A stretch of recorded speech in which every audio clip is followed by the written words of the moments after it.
4. শিক্ষক পরিচয় জীবনের প্রথম পরীক্ষায় সাফল্যের সাথে উতরাতে নিজের সর্বোচ্চটুকু উজাড় করে দেওয়ার ইচ্ছে নিয়ে এসেছে সৌরভ। প্রাচীর ঘেরা বিশাল বাড়িটার সামনে এসে দাঁড়ালো।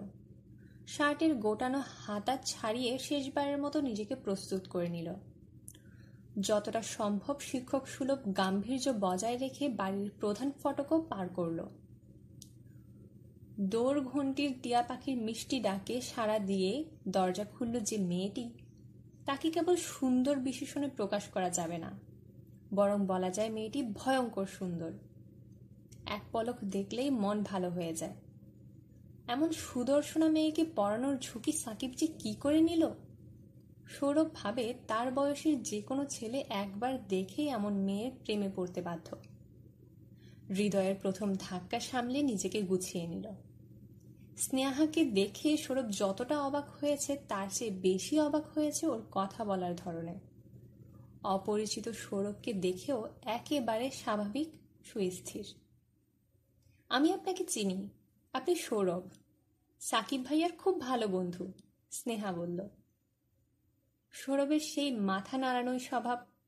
উপর নিচ মাথা নেড়ে জানতে চাইল, তোমার পড়াশোনা কেমন চলছে? স্নেহার উত্তর দেওয়ার আগেই গেরুয়া রঙের পাঞ্জাবি আর সাদা লুঙ্গি পরিহিত অবস্থায় আনোয়ার সাহেব এগিয়ে এলেন।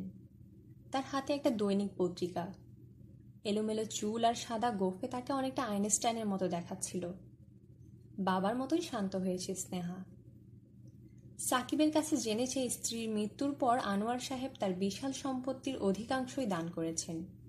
স্কুল, কলেজ ও এতিমখানা নির্মাণের কাজে সহায়তা করেছেন। এমন মহৎ মানুষের সামনে দাঁড়িয়ে কথা বলতে পারাটাও সৌভাগ্যের। মেয়ের মতো এক দর্শনে সৌরভকে চিনতে না পারলেও বেশ আন্তরিকভাবেই কথা বললেন তিনি। স্নেহার পড়ালেখায় কোথায় কি সমস্যা সেই সম্পর্কে যে তিনি যথেষ্ট ওয়াকিফাল তার কথায় সেটা স্পষ্টই বোঝা গেল। স্নেহার পড়ার ঘর খোলামেলা, ডাইনিংয়ের সাথে লাগোয়া দরজা। দক্ষিণের প্রশস্ত জানলা দিয়ে অনবরত বাতাস আসছে। বই পুস্তকের আধিক্য নেই। দেয়ালে দামি চিত্রকর্ম ঝুলছে। মেঝেতেও নতুন কার্পেট। যে কেউ দেখেই বুঝতে পারবে বিশেষ যত্ন আর পরিকল্পনা নিয়েই ঘরটা সাজানো হয়েছে। পদার্থবিজ্ঞান বই, সায়েন্টিফিক ক্যালকুলেটর আর খাতা হাতে স্নেহা ঢুকল। একটা ইজি চেয়ারে সৌরভ মেরুদণ্ড সোজা করে বসলো আর ঠিক মুখোমুখি একটা চেয়ারে বসলো স্নেহা। ভালো ছাত্রীর মতো সমস্ত মনোযোগ বইয়ের পাতায় রেখে অধ্যায়টায় ওর দুর্বলতাগুলো সৌরভকে বুঝিয়ে বলছে। কাউকে পড়ানোর মধ্যেও এত ভালো লাগা থাকতে পারে তা কখনো ভাবেনি সৌরভ। অবশ্য সব শিক্ষার্থীদের হয়তো এমন একাগ্রতা থাকে না। একটা বিষয় একবার বললে বাকিটা বুঝে নিতে পারে স্নেহা। অঙ্কও করে অনেক দ্রুত আর নির্ভুলভাবে। সৌরভের মনঃসংযোগের পুরোটা যখন স্নেহার অঙ্কে, তখন হুট করে সংকোচহীন ভঙ্গিতে সে বলল, এই ফোন SMS এর যুগেও কেউ যে এত ভালো চিঠি লিখতে পারে আপনাকে না দেখলে বিশ্বাস করা কঠিন। আর আপনার দেয়া মেঘবতী নামটা আমার খুব পছন্দ হয়েছে, কিন্তু সাকিব ভাইয়াকে বলতে লজ্জা পাচ্ছিলাম, তাই কিছু জানাই নেই। স্নেহার কথায় সৌরভের মাথা চরকির মতো ঘুরে উঠল, যেন মহাকাশ থেকে আলোর বেগে মাটিতে পড়ল সে। সৌরভ ভাবছে, বলে কি এই মেয়ে? চেনা নেই, জানা নেই, সে কেন এই মেয়েকে চিঠি লিখতে যাবে? আর সাকিব তো তাকে এমন কিছুই বলেনি। মহাকর্ষের সূত্র মিললেও চিঠির হিসাব কিছুতেই মেলাতে পারছিল না সে। ঘটনা খোলাসা করতে একটু চালাকির আশ্রয় নিয়ে বলল, তোমাকে না দেখেই কি লিখেছি? তুমি কল্পনা থেকেও বাস্তবে অনেক বেশি সুন্দর। তুমি বরং চিঠিটা আমাকে ফিরিয়ে দাও, নতুন করে আরেকটা চিঠি তোমার জন্য লিখব। স্নেহা নির্দ্বিধায় তার ঘর থেকে চিঠিটা এনে সৌরভকে দিল। চিঠি দেখে সে মোটামুটি অবাক। ও ঠিকই বলছে, এ তো সৌরভের ওই লেখা। নিচের নাম আর তারিখও দেওয়া আছে, তবে এটা স্নেহাকে উদ্দেশ্য করে নয়। কিছুদিন আগে পত্রিকায় পাঠানোর জন্য লিখেছিল। চিঠিটা খেলতে গিয়ে ব্যাগ থেকে হারিয়ে গিয়েছিল। স্নেহাদের বাড়ি থেকে বের হয়ে সাকিবকে ফোন করল সৌরভ। মনে মনে ভাবল, তাকে বোকা বানিয়ে তার চিঠি চুরি করে ছাত্রীকে দিয়ে আবার সেখানেই তাকে টিউটর বানিয়ে পাঠানো। বাড়াবাড়ির তো একটা সীমা থাকা উচিত। কোনোভাবে যদি স্নেহার বাবা জানতে পারতেন, নির্ঘাত অপদস্থ হতে হতো। সৌরভ অবশ্য সাকিবকে তেমন কিছুই বলল না, বরং দুজনে হাসিতে ফেটে পড়ল ফোনের মধ্যে। কিন্তু সৌরভ জানিয়ে দিল, টিউশন সে আর জীবনেও করবে না। শিক্ষা হয়ে গেছে তার। হাঁটতে হাঁটতে নিজের লেখা চিঠিটা পড়তে লাগলো সে। তুমি কি জানো কতটা বছর, কতটা মাস, কতটা দিন, কতটা মুহূর্ত আমি তোমাকে খুঁজেছি? তোমাকে খুঁজে খুঁজে কাটিয়েছি অসংখ্য উদাস সকাল, বিষণ্ণ বিকেল আর নির্ঘুম রাত।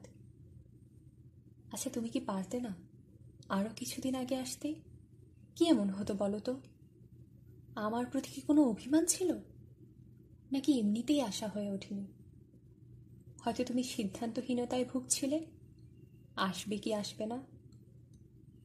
তবে যাই হোক, আমি কিন্তু নিশ্চিত ছিলাম, আমার পুরো বিশ্বাস ছিল তুমি না এসে থাকতেই পারবে না। আসতে তো তোমাকে হবেই, কেননা যতদিন তুমি দৃষ্টির অগোচরে থাকতে আমি ততদিন তোমাকে খুঁজেই যেতাম। জানো, আমি যখন তোমাকে মরিয়া হয়ে খুঁজতাম তখন সবাই তোমার সম্পর্কে জানতে চাইতো। কেউ তোমার বর্ণনা শুনতে চাইতো, তোমার নাম জানতে চাইতো, ঠিকানা জানতে চাইতো। কেউ কেউ তোমাকে দেখার তীব্র আকাঙ্ক্ষাও করত। আমি কি করতাম জানো? তাদেরকে শুধু এই বলে আশ্বস্ত করতাম, নিশ্চয়ই বলবো। কি আর করতাম বলো? তুমি তো শুধু লুকোচুরি খেলায় ব্যস্ত ছিলে। আজ তোমাকে দেখে খুব আনন্দ হচ্ছে। আজ সবার সব প্রশ্নের উত্তর দিতে পারবো, সবাইকে বলতে পারবো তোমার কথা, বলতে পারবো তোমাকে পাওয়ার অনুভূতির কথা। তুমি শুনতে চাইবে না কিভাবে আমি সবার সামনে তোমার বর্ণনা তুলে ধরবো? বলছি, শোনো। মেঘবতী, তোমাকে নিয়ে অনেক গল্প, কবিতা, গান আমার হৃদয়ের রহস্য, ছন্দ ও সুর জাগিয়ে তোলে। যখন ভোরের সূচনা লগ্নে সূর্য উঠবে, সূর্যের আলোয় আলোকিত হবে পুরো পৃথিবী, আমার সেই আলো তুমি। যখন নীল আকাশে সাদা মেঘেদের দল সারি বেঁধে ভেসে বেড়াবে, আমার সেই মেঘ তুমি। যখন ভরা জ্যোৎস্নায় চাঁদের স্নিগ্ধ আলোয় হৃদয় হারা মুহূর্তের সৃষ্টি করবে, আমার সেই চাঁদ তুমি। যখন আকাশের বুকে কালো করে ঘন আধারের বজ্রধ্বনি সহ রিমঝিম বৃষ্টি ঝরবে, আমার সেই বৃষ্টি তুমি। তুমি ছিলে, তুমি আছো, তুমি থাকবে। আমার স্বপ্নের মেঘবতী হয়ে সারা জীবন পাশে থাকবে। তোমার কাছে একটা অনুরোধ, কথা দাও, যতদিন পর্যন্ত তুমি বাস্তবে আমার সম্মুখীন হতে না পারছো, ততদিন এইভাবেই রোজ আমার স্বপ্নে এসে দেখা দিয়ে যাবে। কি তুমি আসবে তো?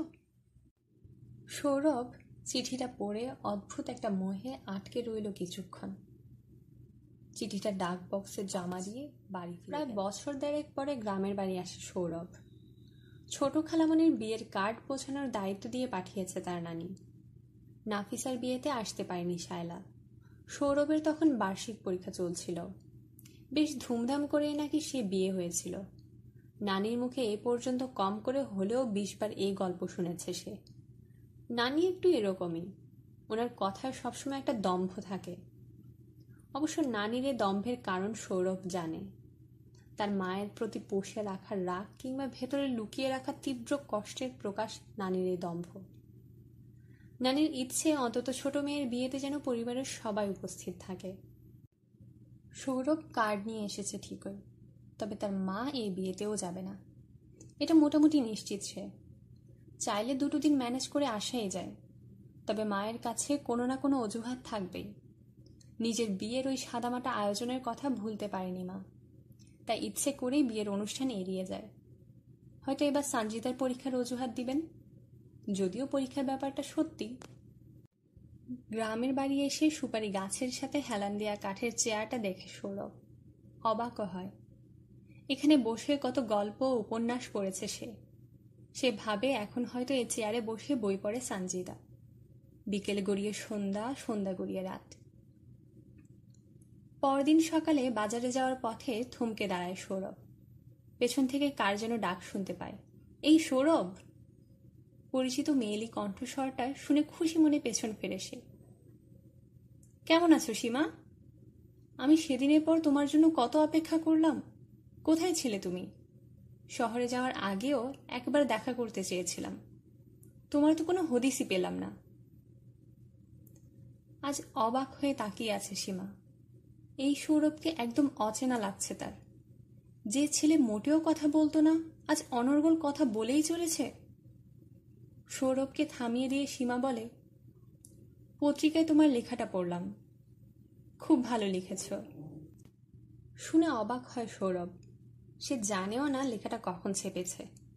কিছু বলার সুযোগ না দিয়ে সীমা আবারও বলে, গত পরশু পত্রিকার ম্যাগাজিনে তোমার লেখাটা দেখে ভালো লাগলো খুব। সেদিন তোমার উপর রাগ করেছিলাম সেটা সত্যি, কিন্তু আর কখনো দেখা করব না সেরকম রাগ তো করিনি, করতে পারিও না। চলে আসার পর ভেবেছিলাম মনের কথাটা তোমাকে বলে দিই, খুব অস্থিরও লাগছিল। চুপচাপ তাকিয়ে কথাগুলো শুনছে সৌরভ।